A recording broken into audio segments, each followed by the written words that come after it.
ஓம் கங்கணபதியே போற்றி. என் அன்பு குழந்தையே, உன்னுடைய வாழ்க்கையில் இருக்கக்கூடிய கஷ்டங்களை எல்லாம் காணாமல் போக செய்ய வேண்டும் என்று இந்த கணபதி நான் உன்னுடைய வாழ்வை தேர்ந்தெடுத்து வந்திருக்கின்றேன்.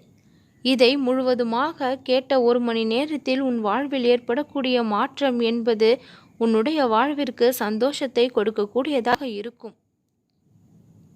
எப்பொழுதும் மௌனமாக இருக்க வேண்டும் என்று எல்லா நேரத்திலையும் அதையே தேர்ந்தெடுக்கவும் செய்திருக்கின்றாய்.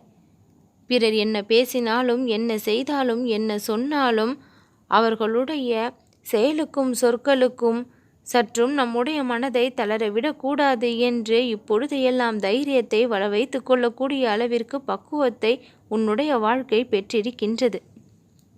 தேவையில்லை என்று தெரிந்தால் அந்த விஷயத்திலிருந்து நகர்ந்து விட வேண்டும், அமைதியாகி விட வேண்டும் என்று உன்னுடைய மனநிலை இப்பொழுது மாறி இருக்கின்றது. புரிந்து கொள்ளாதவர்களுக்கு எதையும் புரிந்து வைத்து விலக்கி கொண்டிருக்க வேண்டிய அவசியமில்லை. கால நேரம் வரும்பொழுது தானாக புரிந்தும் விளங்கியும் விடும் என்று மிகப்பெரிய மனப்பக்குவத்தை உன்னுடைய வாழ்க்கை பெற்றிருக்கின்றது. தேவையில்லாதவற்றை தேவையான நேரத்தில் தூக்கி எறிய வேண்டும். அப்பொழுதுதான் தேவையான நன்மைகள் நம் வாழ்விற்கு கிடைக்கும் என்ற மிகப்பெரிய உண்மையையும் இப்பொழுது கற்றுக்கொண்டிருக்கின்றது. எது எல்லாம் சரி எது எல்லாம் தவறு என்று இறைவனுடைய முன்னால் நின்று சிறிது நேரம் அவர் பார்வைப்படும்படி நின்றால் நமக்கு ஒரு தெளிவு கிடைத்துவிடும் என்று மனதில் ஒரு நம்பிக்கை பிறந்திருக்கின்றது. இது எல்லாம் நிகழ்ந்ததற்கு காரணம் என்ன? இந்த கணபதியின் அருளும் ஆசியும் உன்னுடைய வாழ்க்கையில் நிறைந்திருப்பதுதான். என்னுடைய வாக்கை நீ கேட்க தொடங்கிவிட்டாய். இனி உன்னுடைய வாழ்க்கையில் இன்பம் என்பது குடிகொள்ளும். எவ்வளவு நீ அதிக அளவிற்கு பிறருக்கு தேவைப்பட்டாயோ அந்த அளவிற்கு நீ தூக்கி எறியப்படவும் செய்திருக்கின்றாய். அதை நினைத்து முன்பெல்லாம் நீ வருத்தப்பட்டாய். ஆனால் இப்பொழுது எல்லாம் அந்த வருத்தங்கள் உன் மனதில் இல்லை. இதை நினைத்து எனக்கு சந்தோஷம்தான். நீயே தேவையில்லை என்று தூக்கி எறிந்தவர்களுடைய நினைவை நீ வைத்து கொண்டு எதை பெற முடியும் என்று நீ நினைத்தாய். அப்படிப்பட்ட நிகழ்வுகளிலிருந்து வெளிவந்து சாதனையை செய்திருக்கின்றாய். என் அன்பு குழந்தையே, எல்லோரையும் திருப்திப்படுத்திவிட முடியாது என்று நீயாக வாழ கற்றுக்கொண்டிருக்கின்றாய்.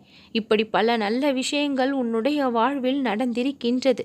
இறைவனுடைய வாக்கை தினந்தோறும் கேட்டுக்கொண்டிருப்பதால் தான் இந்த நல்ல நிகழ்வுகள் எல்லாம் உன் மனதில் ஏற்பட்டிருக்கின்றது.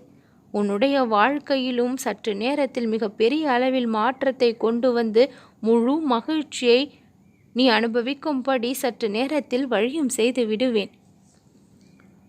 என் அன்பு குழந்தையே, 2 பக்கமும் கூர்மையாக இருக்கின்ற கத்தியிடம் எவ்வளவு கவனமாக கையாள வேண்டுமோ அதே போல எல்லா நேரங்களிலும் எல்லாரிடமும் சாயக்கூடிய மனிதர்களிடமும் கவனமாக இருக்க வேண்டும். எந்தெந்த நேரத்தில் எந்தெந்த மனிதர்களிடம் எப்படி நடந்து கொள்ள வேண்டும் என்றும் இப்பொழுது தெரிந்து கொண்டிருக்கின்றாய். இப்படி பல முன்னேற்றங்கள் உன்னுடைய வாழ்க்கையிலும் மனநிலையிலும் நடந்திருக்கின்றது.